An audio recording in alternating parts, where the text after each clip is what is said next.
Татарстан һәм Чувашия республикаларында тылда батырлык төбәк ара патриотик марафон уза. Марафон Бейік Ватан сугышы елларында Казан оборонасы окопларын казучыларның хезмәт батырлыгына багышлана. Бу хакта Татар информда үткән матбугат конференциясендә әйтелде.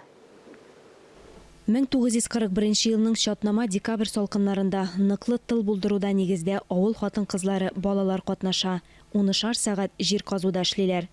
331 чакрым озынлыктагы оборона объектларын төзү тарихы әлегә кадәр язылмаган. Геройларның исемнәре дә билгеле түгел. Патриотик марафонның максаты ватанны саклаучыларны искә алу, яшьләрдә патриотлык тәрбияләү.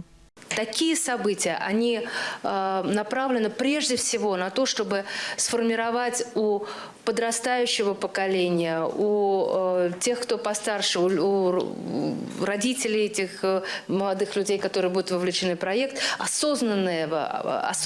чувство осознанного патриотизма. Марафон 29 апрельдән башлап 5 майга кадәр дәвам итә. Ул зур концерт белән тәмамлана. 4 майда филармония сәхнәсендә ике республиканың иң яхшы иҗат коллективлары чыгыш ясар дип көтелә.